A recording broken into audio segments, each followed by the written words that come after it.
You and me. And between two human beings, nothing wooden should stand. Okay? Well, first of all, I must thank the chairman of the governing body and the principal for giving me this opportunity, which I greatly cherish. I have a sense of kinship with teachers which goes deep into my life. And I do have serious disagreements on many counts, but we belong together. And I will say things not meant to please, because I believe that's a waste of time. I'll say things to provoke. But provocation is not the goal. Provocation is only the invitation. Because I believe that we have a journey to undertake. We cannot afford to sit on our haunches for the rest of our life because we have been stagnant for too long and it's getting to be a little too late. So I may say things which please forgive if it hurts, but forget not, especially because it hurts. And do believe, and that's the truth, I say whatever I say out of love and respect for you.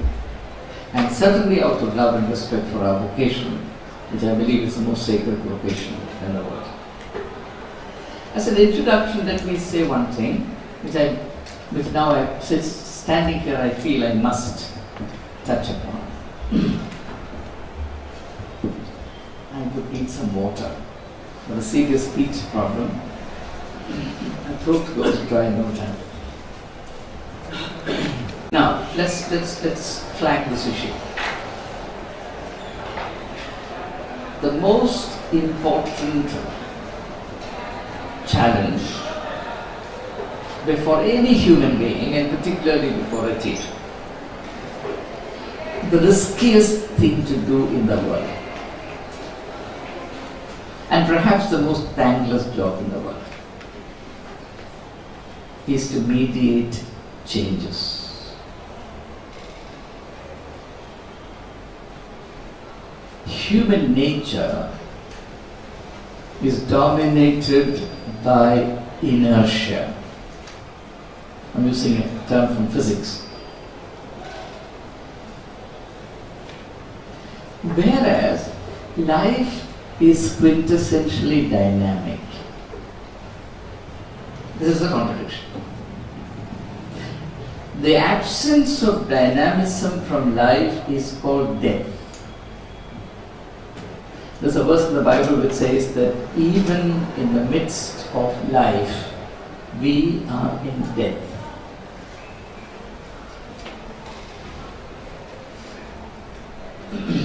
Many of us are actually leading an entombed life in a tomb.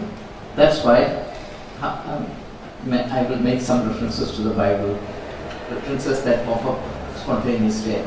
You see that I'm not doing anything from a written text. There's an episode of the life of Jesus in which a man called Lazarus dies. He is put in the tomb. 3 days pass. Jesus comes. And the mouth of the tomb is sealed with a stone. Jesus says, roll away the stone. It's important. Roll away the stone. This is actually a symbol of the human predicament. This is how most people live. It's very comfortable. It breeds a sense of false security. One of the greatest problems that human beings, or one of the greatest mistakes that we as human beings commit, is to work out a life strategy driven largely by desire for security. We are virtually paralyzed by our obsession with security. There are times in our life when we need to gamble a bit, I'm using a bad word. Or let me put it differently. There are times when we need to abandon ourselves, throw ourselves into the hands of the unknown and the unpredictable. What is completely predictable is a machine, not a human being. I believe that there is an irreducible core of mystery inside every human being, which is what makes us both beautiful and profound. If that core of mystery were not to be within me, I would be no better than any animal. In fact, an animal would be superior to me. But this is something that most people are scared of. So what we do is, we run away from all this, we create our own cocoons, and live this kind of Lazarus-like existence, entombed in a cave, which we call security. One thing that life has taught me is that if I want to be, and I'm going to use a loaded word, if I want to be alive, I don't know if you understand the gravity that I attribute to this word. Aliveness is a hallmark of a person who is intellectually alive, intellectually relevant. Are you alive? Do you celebrate aliveness? Even in the way you walk, the way you enter the classroom, the way you look at a text, the way you conduct yourself. Aliveness. In contrast, a character in Eliot would ask, are you alive or dead?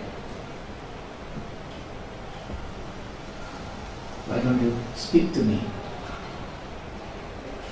Speak to me. Why don't you speak? This kind of a reality does exist.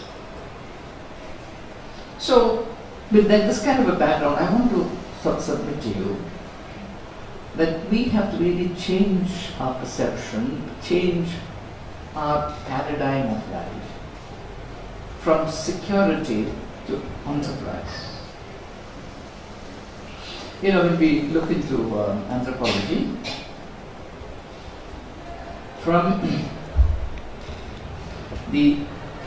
as we move from the savage phase to the barbarian stage, early barbarian stage, late barbarian stage, then you come to the period of civilization.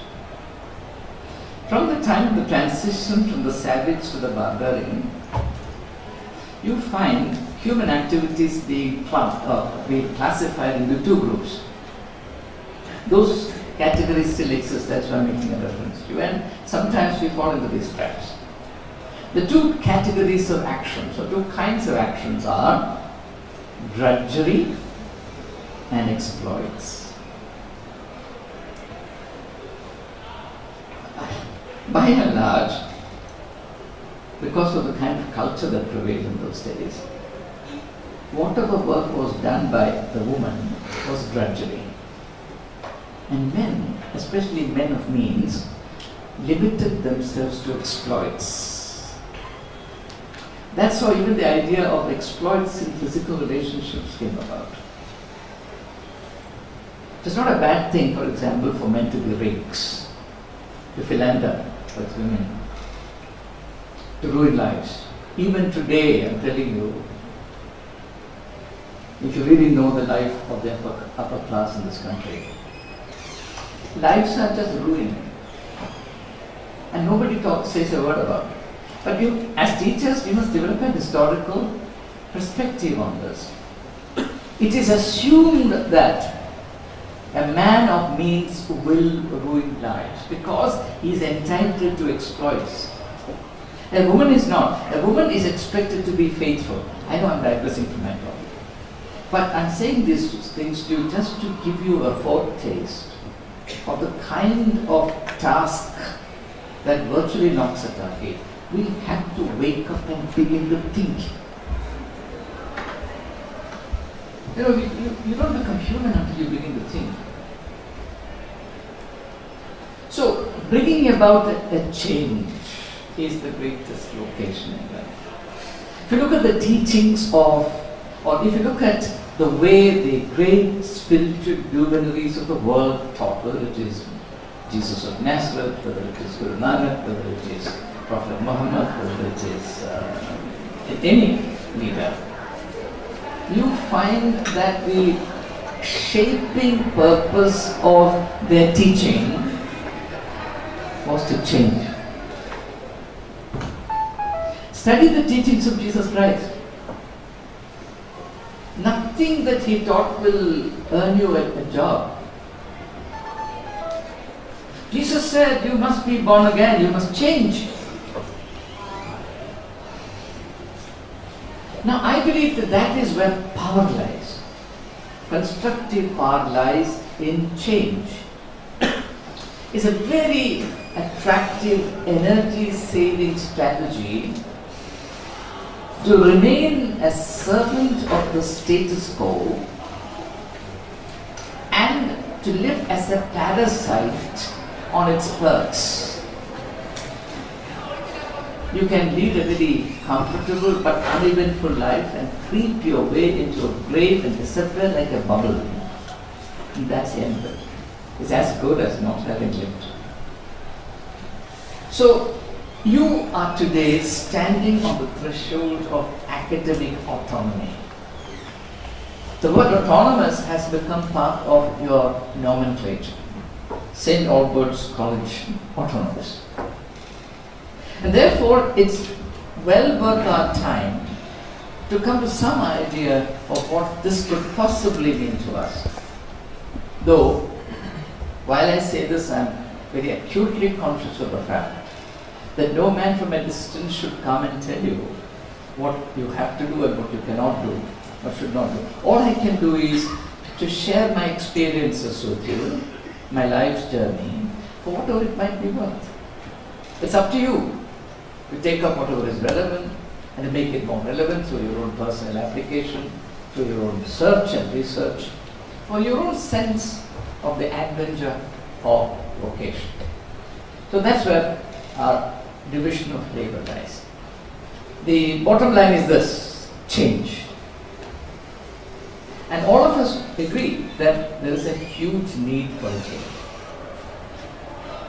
You know, when I think of my state, and even though I went away from Kerala when I was 20, spent the best part of my life in another place, this little place was always in my heart.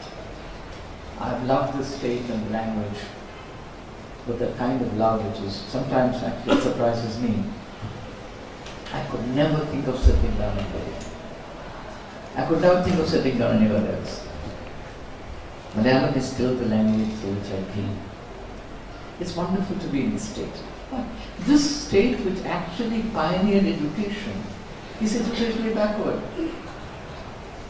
We are a literate state, 96% literacy, but where do we have a world-class institution in higher education? In 200 years? CMS College Kottayam is 200 years old. But where are we?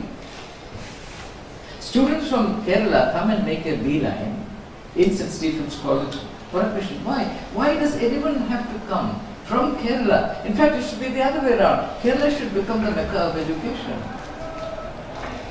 And I want to share this conviction with you, that you can ensure that this changes. But it takes a lot of courage. It takes determination. It takes hard work. It takes imagination. It takes a bit of creativity. It can be done, and it must be done. Otherwise, what will autonomy mean to you? Is autonomy an ornament? Is it a label? Or is it an invitation? Is it the opening of a door and the visibility of a new horizon? What exactly is it? Did you ever ask yourself this question? Alright, now I'm going to really put before you the heart of my argument. So far I was beating about the bush. Bush is very good, no? There are birds there, there are all kinds of small creatures. Sometimes you must get yourself lost in a bush. Now, life is too sterile, it's not worth it. Throw yourself away sometimes, right? You must dare You must venture.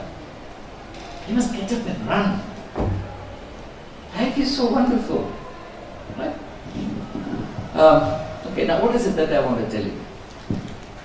I would suggest to you in all humility that this conferment of academic autonomy to you will mean something and can mean something great, provided, this is the most operative part, okay? If I'm not clear in what I'm saying, you must stop me in my tracks and ask me for explanation. We come here to think together and understand. This is not a performance, okay? So feel free to interrupt at any point you want. I was saying that you can make this wonderful status called autonomy meaningful. That's the first part. The second part is how to make it meaningful. I would suggest through a reorientation. Change, that's why I talked about change. Reorientation is a kind of change.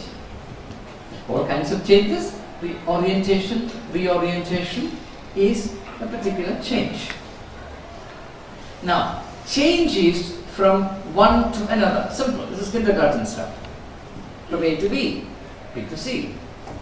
So what is point A and what is point B? Point A, which is where we are today, is an approach to education, an approach to teaching and learning, which I have to say is purely mercenary. I'll put it simply like this: education for employment. That's it. That's what it is. If I have to put it in one word, one sentence, it's this. The current practice is education for employment. This idea operates at all levels, at every stage.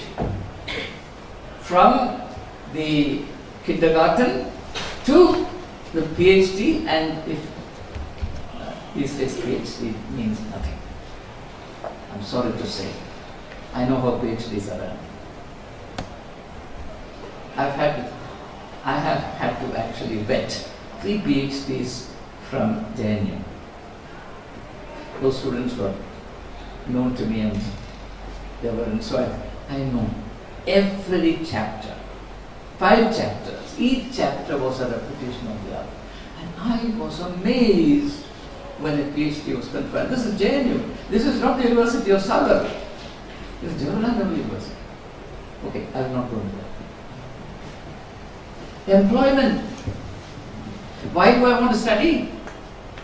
You know, once I was living in another country with a family. It was a 12-year-old boy. Became friendly, so I asked him, son, what do you do? He says, 7, 6, and 7. I said, what do you want to do? Why do you study? He says, I want to buy a big car. So I said, so what? He says, I want to be a doctor. If I become a doctor, I will have a big car. And this is all, it's not a problem only of the 12-year-old son. It's a style of thinking, it is the character of thinking that prevails right across. Every child is rendered hypersensitive to the marks. In North India, it's not called marks, it's called numbers. Isn't a number line? Will the child enjoy learning something in the class? Is the child growing in some respect? Nobody is bothered. From day number 1 until the last breath, it is this. How can I have a larger and larger share of the national cake? That's it. If I'm saying something wrong, please tell me. How many parents will actually tell their children, darling, you must go and enjoy your studies? You read that wonderful little booklet by Nisha titled The Future of Our Schools. Very interesting, very thought-provoking book. German philosopher, Friedrich Nietzsche, that's how it is pronounced. He says, look, when I was at university, I was very carefree. I didn't give a damn. I went and enjoyed myself. I read whatever I wanted. And none of us, he says, none from my generation was really bothered about this job or that job. We went there to study. We enjoyed studying. And I know what it means from personal experience. I'm someone who has never prepared for an examination in all my life. I enjoyed my studies. Examinations took care of themselves as they should. So the reorientation that I'm suggesting is, education for employment must be replaced with education for growth. Employment will take care of itself. The overarching concern in education must be the growth and development of the human person. Empowerment is a byproduct of growth. In our times, this concept is totally and lamentably mistaken. Now, for example, women's empowerment. How are women empowered? By putting them on some committees. Can you imagine anything more stupid? Downright stupid than. I'm not saying that women should not be on committees. In fact, I believe that men should not be on committees. I mean, look at the Rio Olympics. How many men are bringing us medals? Not one. In a country of 1.25 billion people, there are men. Are there men in this country? I'm saying this about myself also. We are losing out, that's another story. So, if you really think about empowerment, empowerment in truth, not in some tokenism, you cannot have empowerment without education. The byproduct of education is empowerment, but always via growth. If education neglects the goal of growth, it will never result in human empowerment. Some 15 years ago, 20 years ago, the Ministry of Education was renamed as Ministry of Human Resource Development. Nobody in this country was ever told why this change in nomenclature. What is aimed at through this? Nobody knows. I have asked this question at all levels in education, vice chancellors, heads of institutions, heads of departments. What is the difference between education and human resource development? Nobody thinks about it. Some new word has come, fine. That's it. From tomorrow onwards, we'll use that expression. It doesn't mean, as a result, reality does not change. Names change, but reality does not change. And I am giving you this illustration to warn you that if the reality does not change in St. Albert's College, autonomy will become a joke. I've been on the governing body of Christian Medical College for a very long time, about a quarter century. About 7 years ago, we got a huge windfall, a huge gift, almost unbelievable. The government of Andhra Pradesh, in those days undivided, gifted Christian Medical College Vellore 650 acres of land. Could you believe? They just wanted the hospital to spread into those areas so that the health needs of the people can be met. This is the Medak district. Yeah, Chittoor area, sorry. Now, when this happened, I was speaking in the council and I said, look, I don't share everybody's excitement. I said, this is going to put you to the test. How will you make use of it? 650 acres of land. My dear friends, I have to say this to you because this is the truth of experience. Very often we are crushed, not by what we are not given. We are crushed under the burden of our blessings. That is what puts us to the test. We are never tested by the absence of anything. We are tested only by the presence of something. That applies to anything and every situation in life. Defeat is not the final test. Success is the test. Because we don't have the maturity at any point in time to handle the challenges of victory. That's why people and nations collapse under the weight of their victories. Now, therefore, if we don't really prepare ourselves to enter into the fullness of the opportunities and responsibilities immanent in the concept of autonomy, then I'm afraid it's going to look a different picture very soon. I don't want to sound cynical, but I have to sound this note of caution. Don't take anything for granted. That's why I'm saying I'm positing a possible shaping goal. That is, insofar as we are given this wonderful, very rare gift of academic autonomy, please use it, if possible. Many ways of using it, but here, use it in order to reorient education towards personal growth. For me, the most beautiful thing in the world is growth. I mean, I'm a Christian priest, so please forgive me for using biblical references. Jesus said, summarizing the quintessence of his life, his work, his teachings, Jesus says, I have come that you may have life, and life in all its fullness. Growth. My understanding today is that the whole of the spiritual tradition anywhere in the world can be reduced to one word. That's growth. Because it's not happening. As a matter of fact, religion, which is meant to be a catalyst for human growth, has become a liability for human growth by promoting this kind of irrational dependence on this crutch or that crutch, this godman or that godwoman. They're not encouraged to begin to live. So, this is by and large the overall pattern. Now, how much time I've just begun. So, how much time do I have? Half an hour? 1 hour? Timing is 2 to 3. Or 2 to 3. Fine. But your teachers are all very good people because I don't see any sign of suffering. We can go through Little further. That little further is my hope. So let us now, first of all, I want to alert us to the challenge of being teachers because we take everything for granted. You remember the excitement you experienced when you got your appointment letter? The question I asked myself, and you can overhear that question, is this: to what extent do I preserve and enhance that original excitement?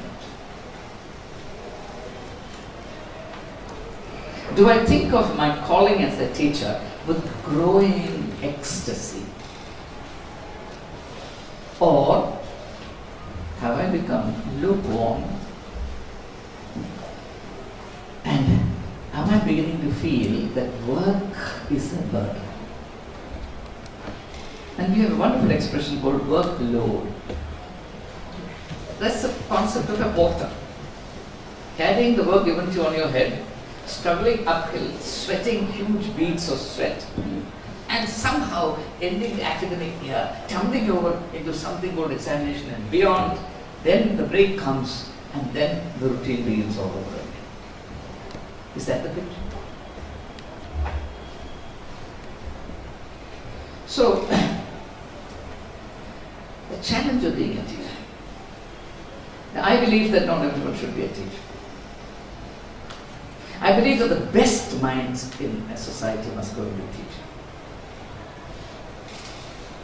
Uncompromisingly, because a nation is crafted in the classrooms, not anywhere else. And if we abandon that, the very nursery of life, the very nursery of a nation, into the hands of A, those who are mediocre, B, that's not the big picture. The biggest problem is, doesn't matter if I'm mediocre at the beginning, but I should not end up as a mediocre person. I should not stay mediocre.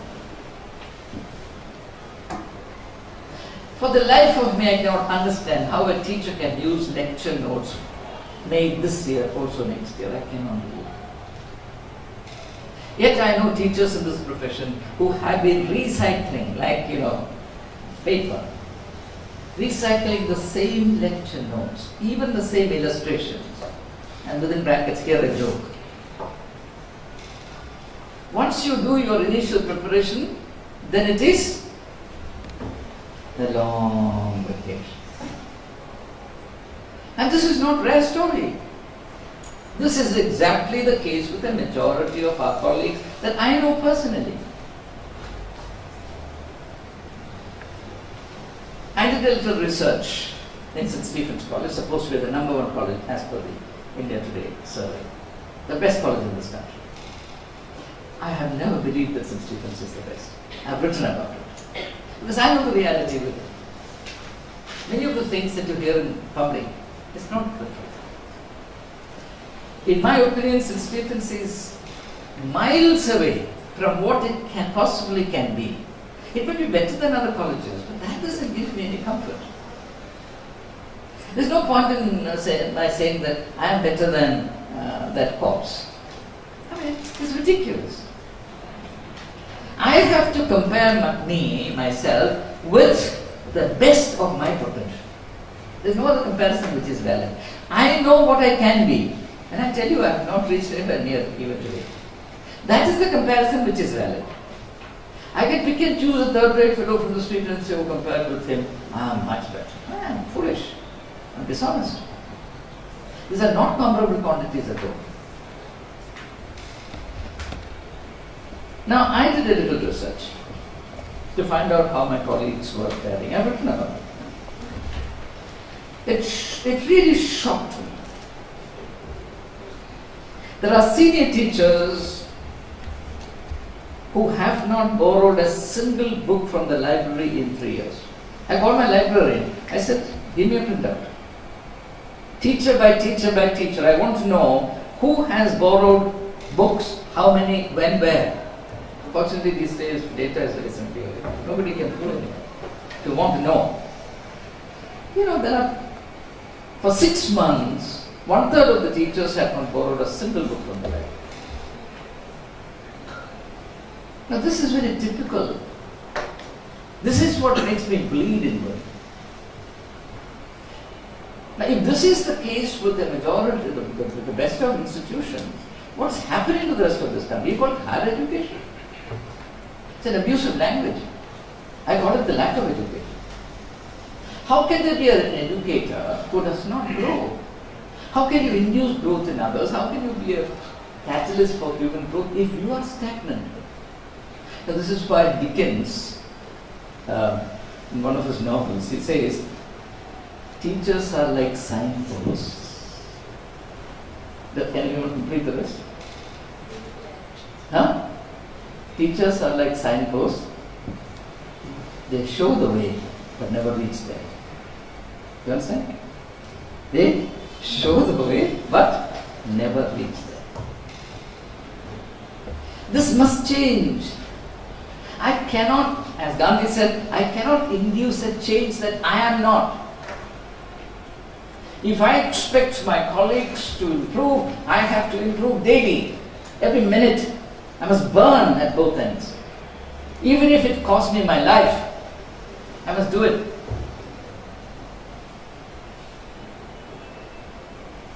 So, it's extremely important that we prepare ourselves for the great opportunities imminent in a town. We are the most important link in the whole thing. Suppose, for example, I'll give you an illustration. Suppose you are the best of syllabi. You have a fantastic structure, a fantastic course in English literature, economics, macroeconomics, or whatever. The syllabus is fine. But you are in an indifferent future. The syllabus dies in your hands. The students are groaning and suffering in the classroom. Classrooms can be theatres of human torture. I once wrote an article about 2 years ago, it's still being recycled. I once wrote an article saying, scrap attendance, save education. I believe that there should be no attendance There should be no compulsion brought into intellectual growth. Compulsion and growth are incompatible. A teacher should be able to attract students to his lectures by quality, not by compulsion. The moment the university wakes up and accommodates a little common sense and scraps this requirement of attendance, you will see a huge birth rate. The reality will come out. And in that article I also said that if for 5 years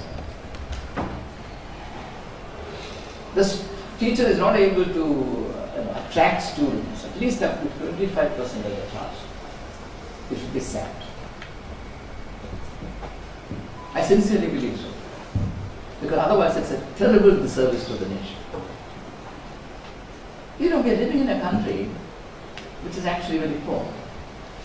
Now globalization and the glitter and the glare thereof is actually being turned into a great myth. We are a very poor country. Imagine the amount of money we are being paid. I don't know about the situation here. 14 hours of work a week, 16 hours for juniors, or for assistant professors. For professors, associate professors also 16 hours. No, out there it is different. Their associate professors supposed to work for 14 hours. Supposed to. And assistant professors for 16 hours. My wife is a doctor. My children are doctors. They have to work 70 hours a week. 70. As the principal of St. Stephen's College, I was working 50 hours a week. 50. And in the meanwhile, I was also publishing. And I could never say that I don't have the time. I had the time. But ask anyone, the first thing is, we have no time. You teach for 14 hours a week. 14 hours a week is not about teaching. That's lectures plus tutorials. Nobody is taking more than 7 to 8 classes. The others are tutorials. Very often tutorials are not held. In St. Stephen's College, sometimes tutorials are held, but in no other college I can tell you tutorials are held. What is the amount of work we are doing? And I can understand, in all countries of the world, teachers are given quantitatively reduced workloads. I'm using a bad word, workloads. Why? Because teaching is considered an intellectual job. Let me put things straight for you. Teaching is an intellectual job, right? And now it's universally agreed that an intellectual job requires a lot of background preparation. There's a logic. Now, for example, if I want to really take a class, 1 hour long class, I have to prepare for 3 to 4 hours, irrespective of how senior I am. If I really want, now if suppose I go to a classroom only to repeat what I said 5 years ago, there will be no soul in it. The students will suffer. I cannot hold their attention because I am myself bored. And you must know that a bored person is a boring person. How will the young minds be stimulated if I am simply recycling, if I am sort of vomiting what I had vomited 5 years ago? Now, this is justified. Reduced hours of work in the classroom or tutorial room, it is justified provided you actually use your leisure time meaning outside of the 16 hours a week or 14 hours a week, to prepare, to come up with something new, in order to impart some sense of enthusiasm about studies. If you don't do that, then you are dishonest. And you are dishonest with yourself. What is the tragedy that can happen to us? It is not getting sacked from the job. The only tragedy I fear is my becoming a vegetable.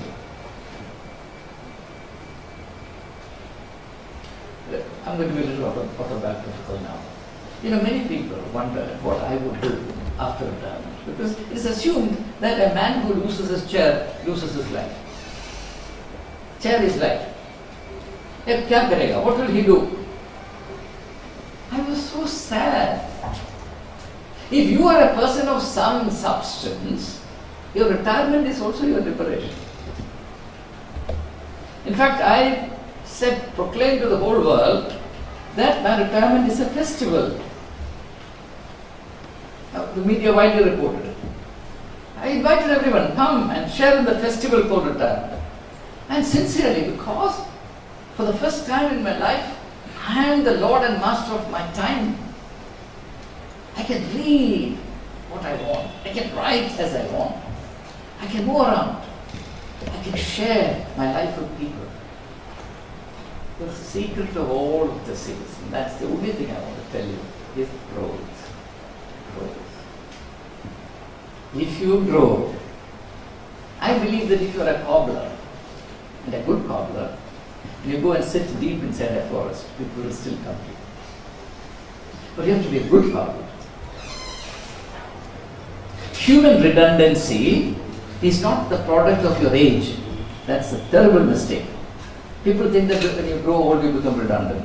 The greatest problem in old age is redundancy, irrelevance, garbage. No, that's not the issue. Redundancy is the result of the refusal to grow. If you're growing continually, your value, your relevance, your respect will grow with age. And if that doesn't happen, there is something seriously wrong somewhere. If every year I'm not, when I look back at the end of the academic year and I consider what has been, if I have not grown, then I've wasted that whole year. Alright, so I thought this flagging of the idea of growth is perhaps the most important thing that I could share with you.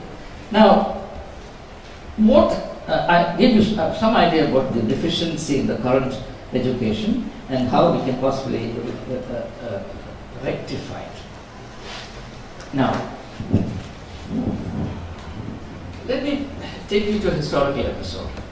1932, the great German professor, philosopher Martin Heidegger was appointed the rector, equivalent to Vice Chancellor, rector of a very famous university in Germany called University of Freiburg.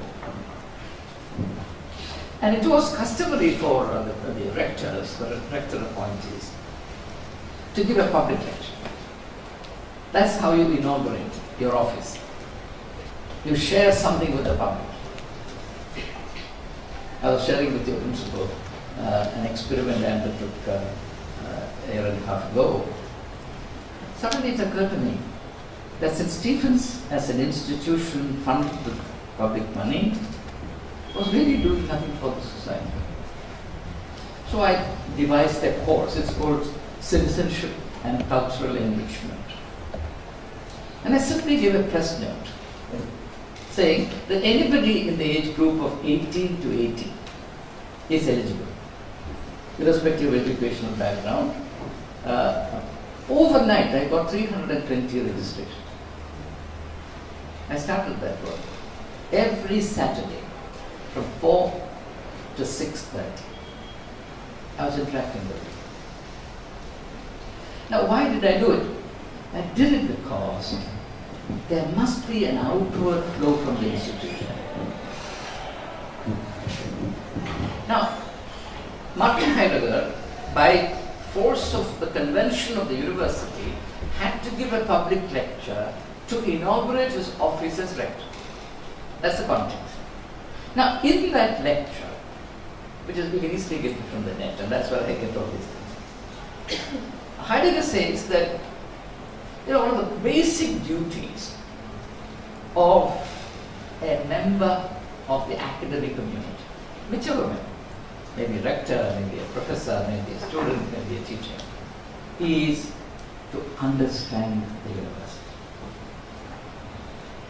Understand your place of work. Now, suddenly it struck me that this is so very important.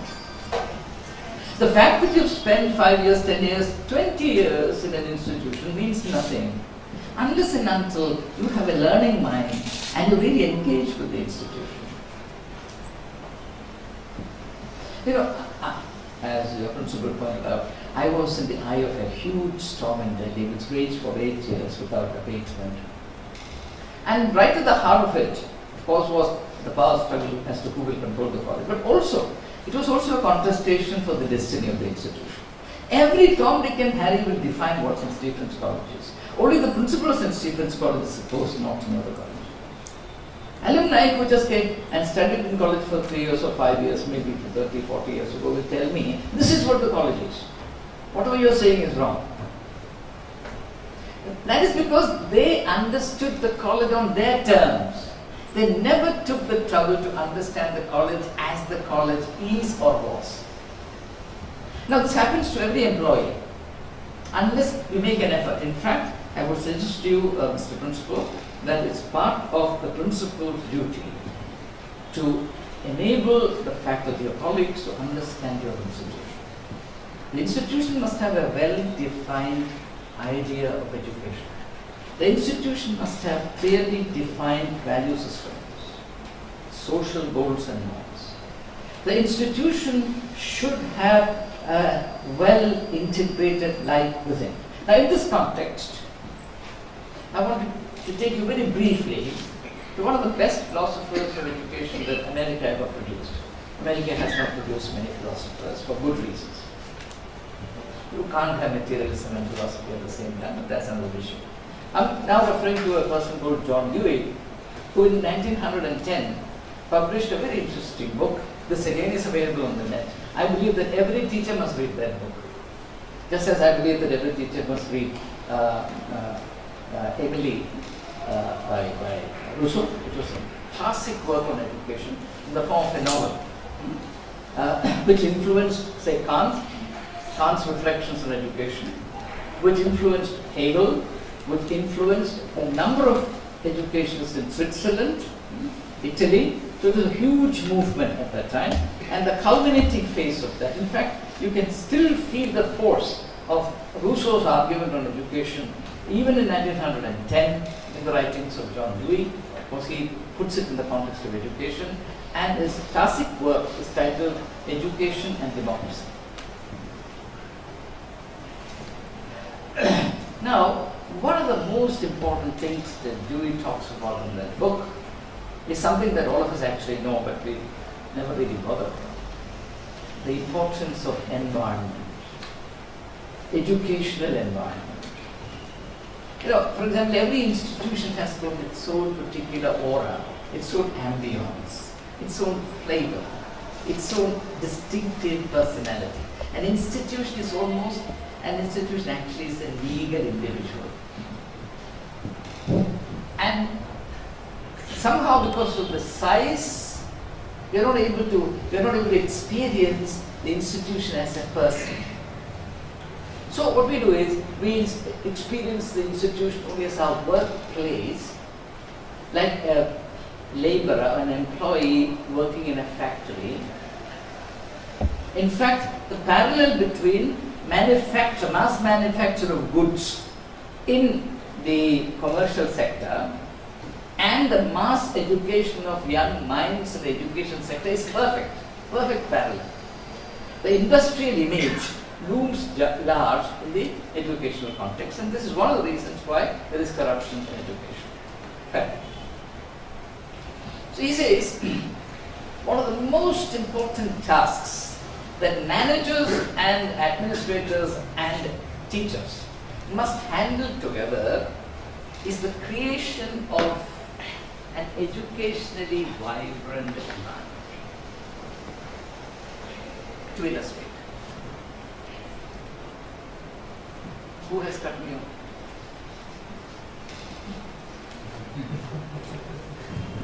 Oh, that's much better. Okay. This is a very clever way of saying that my time is up.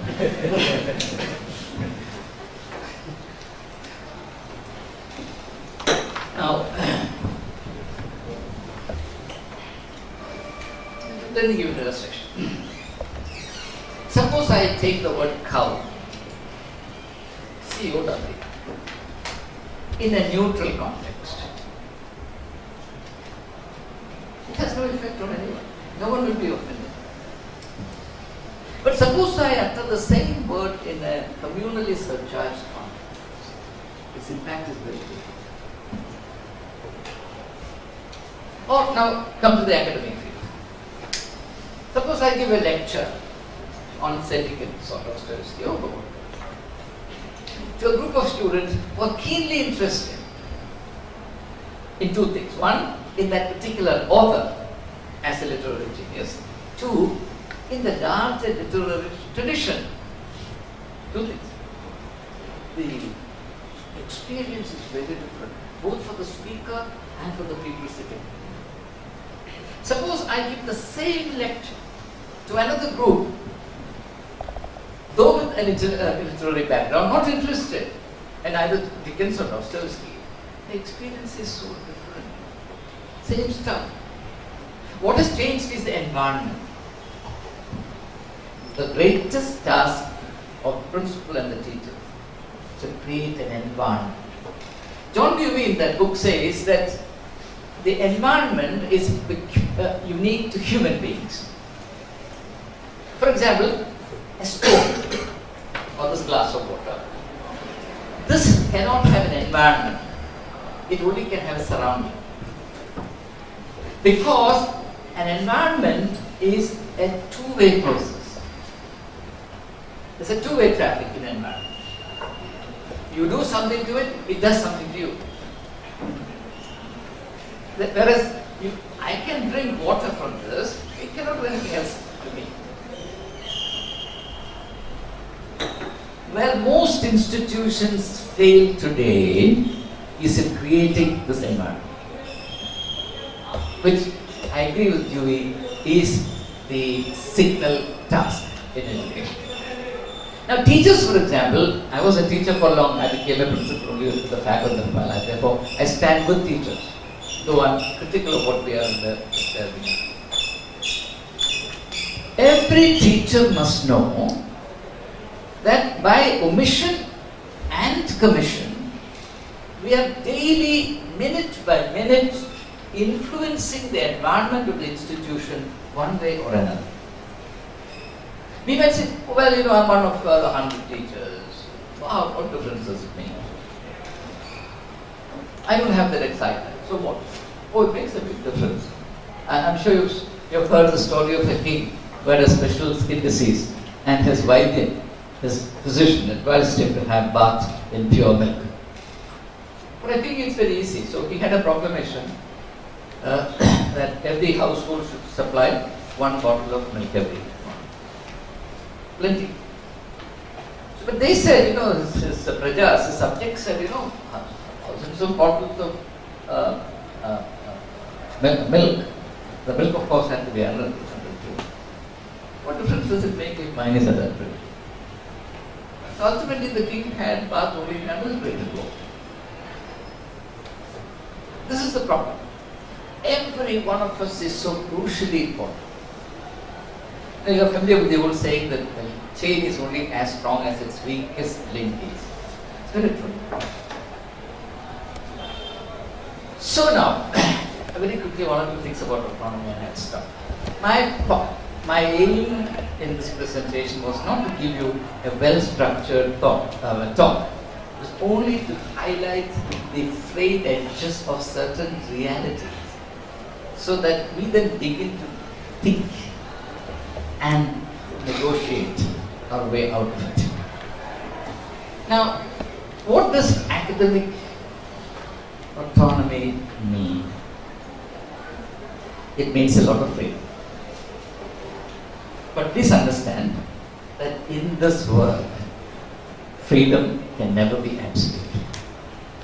The one thing that doesn't exist is absolute freedom. We have never told the young people this reality. But they listen to the media, they have this influence and that influence, they think that they live in a world of unfettered freedom. It is a dangerous lie. It doesn't exist. Human beings are entitled only to highly restricted freedom. You cross the line, you destroy yourself. That's a subject in itself. I will not go any further than that. Now, what makes freedom meaningful is listen to this. What makes freedom meaningful is our growth. This is why I talked about growth for long time. Let me give you an illustration. I was a tennis player. Even now, if I see a tennis racket and a ball, I would like to play. So I'm sure to fall down and break my limbs. Tennis was my passion. Now I remember my early days in the court. The ball will go wherever it wanted. And I used to feel that the court was too small. Why can't we have much larger courts? Why should there be a net across? All these are limitations. The baseline, the service line, the sideline, the net, all these are limitations. The space is limited, it's well defined. Anything which is defined is limited. That's how it is. A relationship is limited freedom. It's freedom which is limited. It's only because this is not understood that relationships are really cracking all the time. So, as I improved my skills, beautiful, the court began to be larger and larger and larger. Balls began to land. In the early stages, you still have to coordinate your movements, hit the ball in such a way. There are textbooks about it, which way to hit the ball. If you want cross court, you go down the line, this and the other. Very technical. But in the initial stages, you actually remember these techniques and you try to practice. But then you reach a stage when the textbook goes and it just flows. That's all free. So from my life as a tennis player, I have learned that freedom is nothing but growth. Now, apply this to academic autonomy and the freedom given to you, which is freedom, for example, to shape your own syllabi. You have to structure your courses.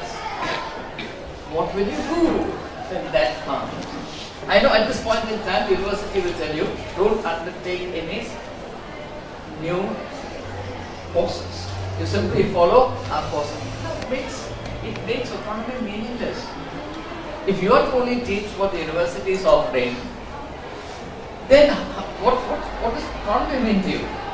Let me ask you a question. How many of you have looked into the dynamics of course formation? How many of you have even begun to think about it? How will you structure a course on this particular subject, or this particular period, or this particular technical field? How will you structure this? What will be the shaping idea of that structuring process? All this will become clear to you only if you grow up. I know how syllabi are formed. It's very pathetic. I participated in the revision of English Honours syllabus in the university. You know what happens? There are various lobbies and interest groups. Because it is all related to textbook writing. There are very serious, dishonest, commercial interests working in the field of course formation. The feminists will pull in this direction, the romanticists will pull in that direction, the neoclassics will in this direction, so on and so forth. Nobody was mindful of what happens to the student. Nobody is bothered. Nobody even asked the question, what is the purpose of undergraduate education? As a teacher, if I'm not clear on that issue, how will I teach? And to me, the most important task of a teacher at the undergraduate level is to inculcate in students an abiding taste for that subject.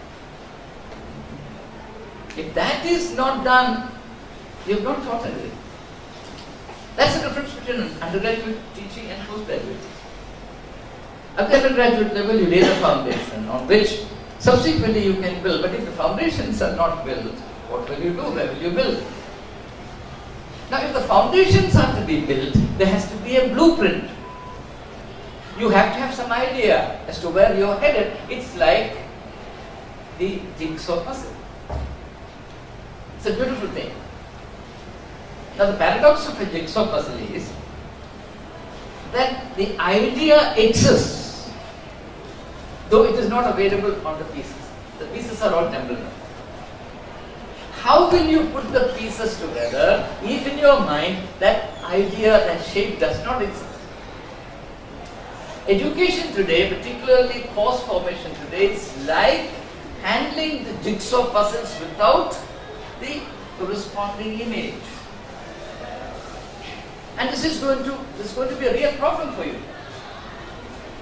Ask yourself, if you are given the freedom to formulate a course, by what principle, by what shaping vision will you put the material, the ingredients together? This is a question. Are we ready for it? Then never mind. My only submission to you is wait, get ready. Get ready. Nobody is born a genius. Doesn't matter. My definition of a good college, a good institution, is that it is a place of growth. And in order to grow, you don't have to be born an adult, fully developed. No. At the entry point, does it really matter much? One thing matters, without which nothing can be done, and that is the eagerness to grow. If I have to choose between two candidates, A and B, A is a genius, but arrogant, impertinent. B is about average, humble, and keen to grow.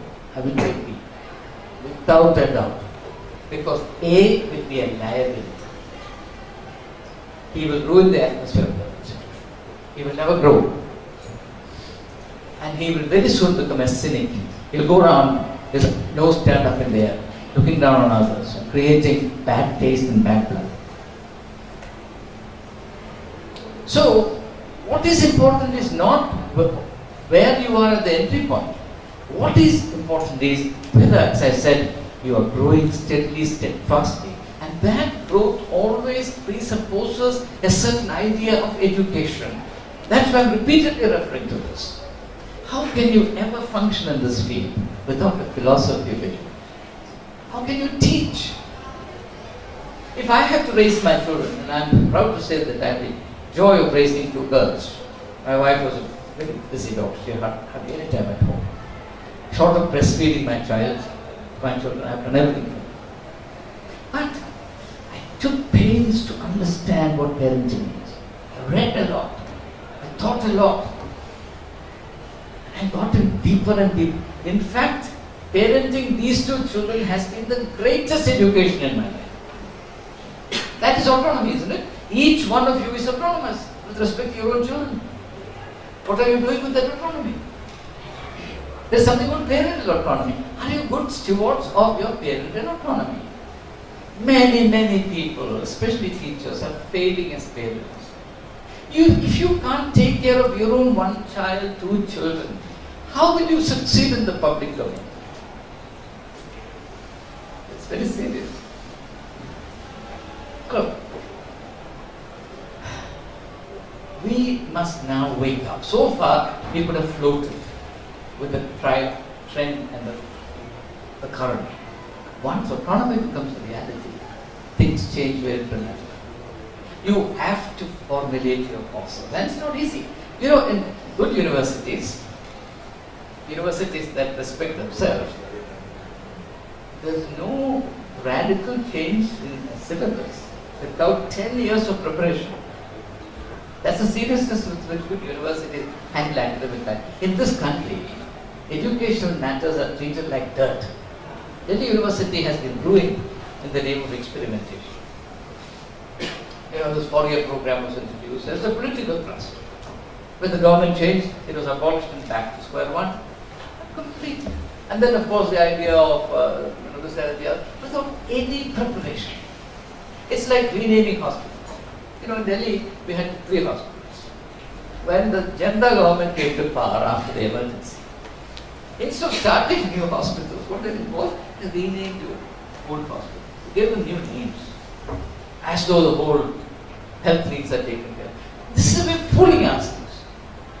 So, how do we actually now prepare ourselves? Now, let me come to a. So far, I've been very critical. But you understand why. I must also say this to you. If you work together, support each other, encourage each other, becomes a community of growth. It's the most beautiful thing in a community. Autonomy can be a great blessing. Why? I'll very briefly explain and I'll stop. One of the greatest problems in the education sector is its crass, soulless bureaucratization. The history of bureaucracy is in itself a very interesting piece of study. How bureaucracy came up. But I'll give you just one small tip and I'll go on for want of time. If you're in a country governed by a kingship, then you know somebody is ruling you. If you're under the iron heels, to use an expression from Jack London novelist, if you're under the iron heels of a dictator or a totalitarian ruler, you still know who is ruling you. The scary thing about bureaucracy is, this classic definition of bureaucracy is, it is government by none. You understand? It is government by none. You simply do not know who is hitting you. You simply do not know who is controlling you. You cannot fix responsibility anywhere. Very obnoxious things are happening to you. You're being choked, you're being tied hand and foot. You're being denied your basic birthright of breathing free. But you cannot fix it to anyone. Therefore, there is no solution. If the agent of action is recognizable, you can correct. If the agent of action is hazy, nebulous, and in fact practically does not exist, but all the time it's happening to you, then you're totally helpless. So human helplessness has been taken to its highest levels by bureaucracy.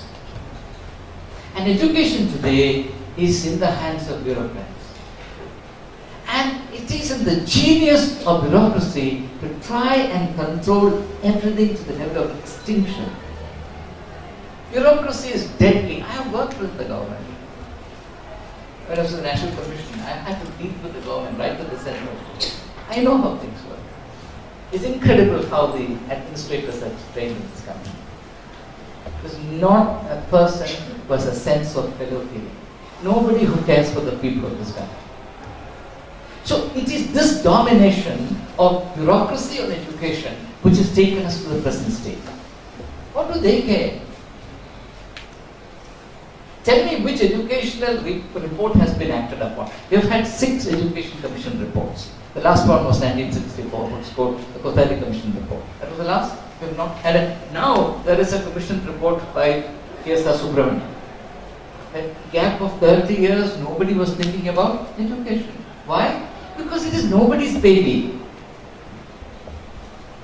About 1.3 lakh crores has accumulated in the Ministry of Human Resource Development on account of educational cess alone. How is this money used? Has anyone asked? Why can't the government set up colleges and schools? St. Stephen's College gets, the last time I conducted admissions, I got 33,000 applications for 400 seats. The success rate is 1.2%. It's easier to get into Cambridge, Oxford, Harvard, Yale, Columbia as compared to St. Stephen's College. Why? Because we don't have institutions in this country. How many good colleges are there in India? There's only one St. Stephen's College. Why not 10,000 St. Stephen's College? We don't have money? No, that's not the issue. This is the destruction, the bureaucracy. The people who are misleading the politicians, trapping them in corruption and controlling them like animals are bureaucrats, if you don't know. Now, it's a great thing to escape their clutches. You are given freedom. If you know what you have escaped, then you would be excited about what you are in, or you should be excited about what you are getting in. But at the same time, please know that from now onwards, you cannot have the luxury of excuses. There is no excuse.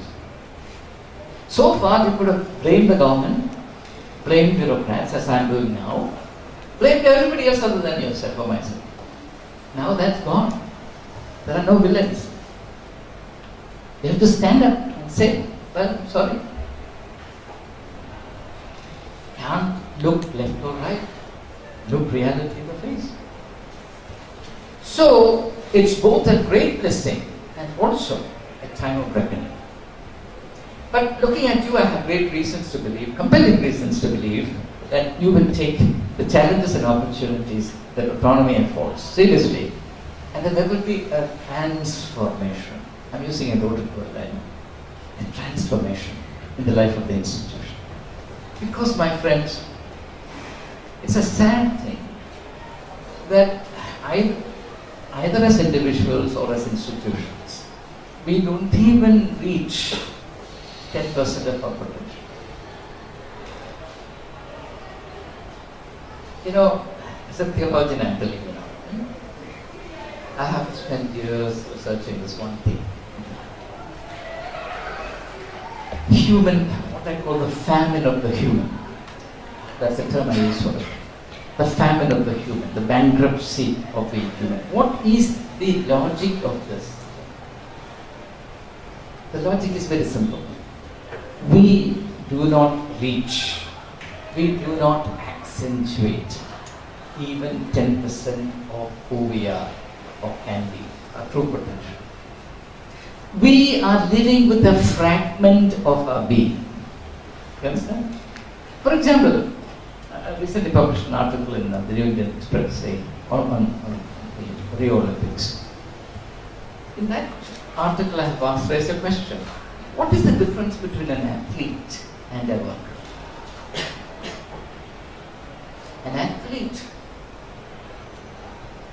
digs deeper and deeper and deeper into herself or himself. And through regular training, he or she is enabled to raise the bar of one's own potential.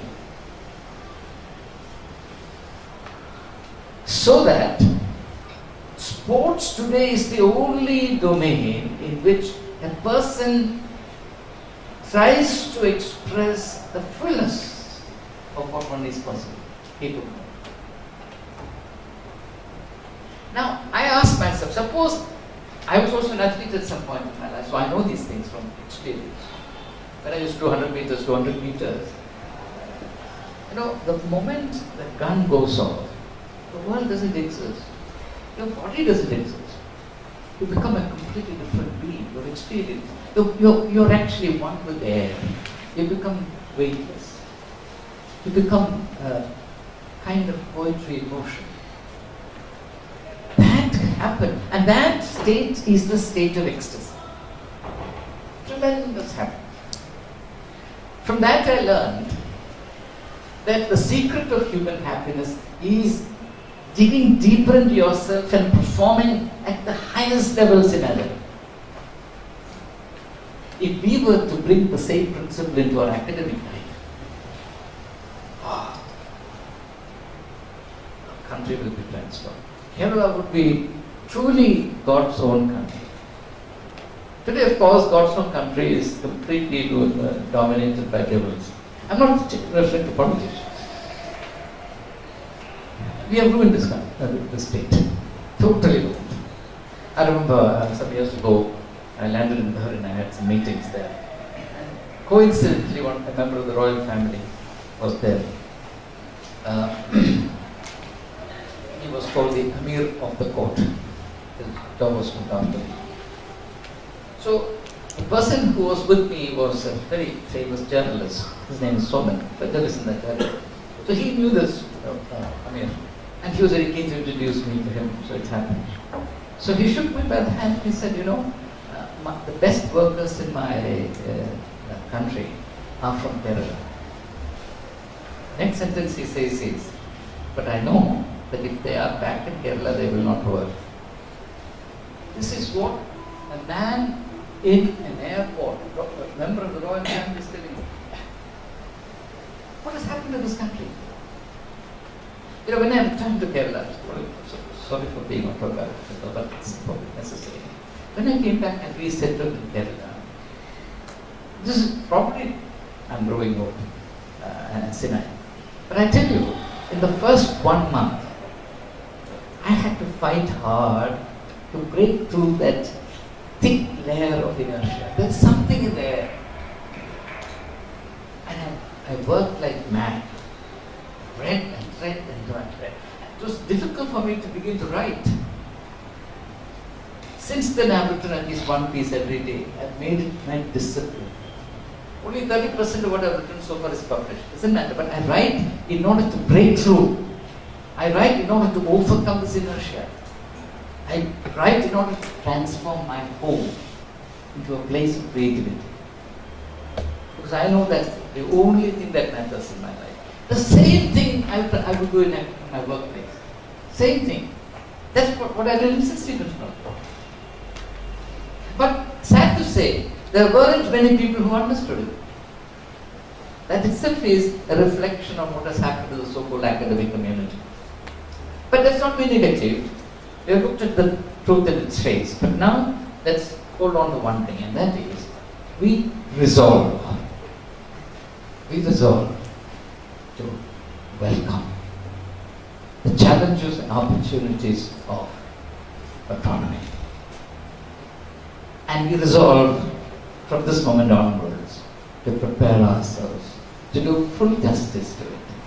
We resolve that St. Albert's College, Ernakulam, will be the leading light in the academic horizon of Kerala. We resolve. We resolve that we will transform this institution into a place of growth. First for ourselves, then for all students. We resolve that we will develop and enunciate an academic culture in this institution which will bring the best out of everyone. We resolve that we shall collectively renounce this malediction of inertia and break through every chain that keeps us backward and infects us with the virus of self-revulsion. Because one thing I know, that is, if you are not performing 100%, you are a victim of low self-respect. How can you respect yourself if you are not 100%? This is human misery, what John Keats calls the giant agony of the world. That's what poets do, they play with language. The giant agony of the world. When you really analyze this to the root, it comes to this only one thing, and that is the now quote from Albert Camus, the rebel, the partial and perishable nature of life. We're all living partial. But in the Indian context, a teacher was called a guru. You know that word, guru? It's a Malayalam word. Much of Malayalam is Sanskrit. Guru. What does guru mean? It's a touch of greatness, gravity, brightness. The sheer presence of the guru is transforming students. Sheer presence. The young man who came with me, his name is Bosch. He's from Delhi. He's standing here. I can tell you that I have invited him to come and to live with me so that he knows who I am. Because for a teacher, that's more important than his fund of knowledge. If the words that I utter to you are not borne out by my way of life, if my person contradicts my words, then I am creating noise pollution. I must speak my life. And as someone who has walked this way, I tell you, the greatest thing on planet Earth is to be a good teacher. And a good teacher is always autonomous. Because as I told you, autonomy or freedom is a matter of growth. If you are not passionate about your growth, even if you are given not only academic autonomy, even financial, administrative autonomy, which you never get anyway, even if you are given all of that, even if you are allowed to become a university with absolutely no control of any university or such bodies, regulatory bodies, you will still remain a worm. It means nothing. So, all of that I said this afternoon can be summarized in one word. One word. What is that one word? Grow. There are 3 words that I use to sum up my own life. Just 3 words. If you want my autobiography, 3 words. 1. Grow. 2. Give. 3. Celebrate. Grow. Give. Celebrate. That's life. That's life. Nothing less is life. Everything less is an apology for life. It shall not be so with you. I sincerely hope that the time we have shared together is not time wasted. I don't think there is anything accidental in life. At least there never was anything accidental in my life. I'm not someone who goes around looking for programs. I don't need programs. If at all I have been sent anywhere, there has always been a purpose. I have opened my heart to you. I've also spoken without inhibition about where we stand. I've also pointed, even if with my trembling fingers, to a horizon that we can actually reach and claim as our own. Rest is a matter of your conscience. Now, my conscience is clear, Mr. Principal. No one shall accuse me that I missed my word. No one shall say, oh, why didn't you tell me then at that time? No, I have said the whole thing to you.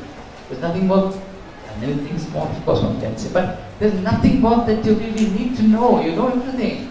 The only thing, and I'll close, you see, Jesus said, after giving a long series of instructions called Sermon on the Mount, you know what he says? He who hears these words of mine and does them is like a wise man who built his house upon the rock.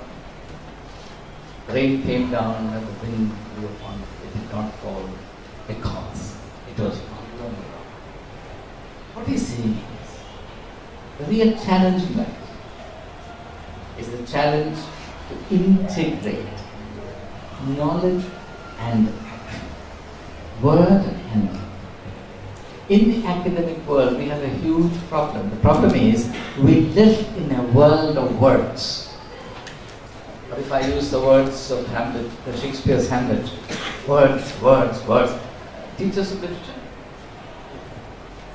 English department is present? Anyone are you from English literature? Where are your colleagues? You know, teachers of English literature are so humble that they will never identify themselves in public. The whole department is here, if not in person, at least in spirit. What spirit? Anyway, so Hamlet says, words, words, words, nothing but words. That's a problem in academia. We've reduced our life to words and words and words. Words must become action. What we say must impact. But it will impact only if what we say is who we are. Our words must be ourselves. You know, Soren Kierkegaard, who was a very major influence on me when I was a young person. Later on, I have to actually cast him out of my mind so that I can grow on my own orbit. Kierkegaard says, in any other kind of job, it doesn't matter if the words uttered by the person concerned are not authenticated by his mind. But in teaching, the person is more important than the words. You understand? The person is, if your students do not respect you, if your students do not think of you with joy, wonder and amazement, what teaching?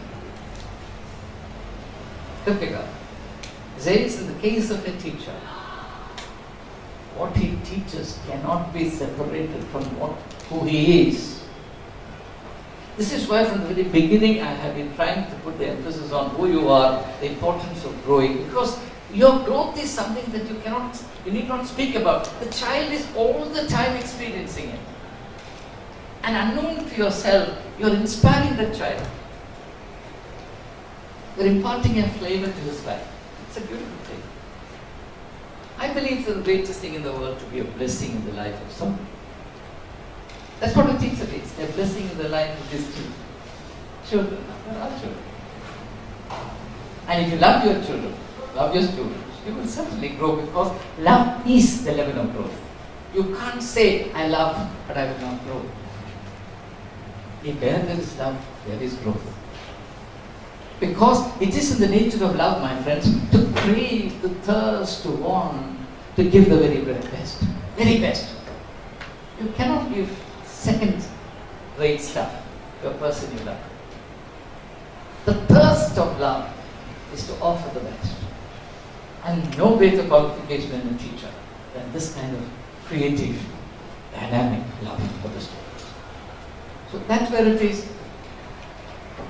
I put my cards on the table, and there I rest my case. Thank you. Let me request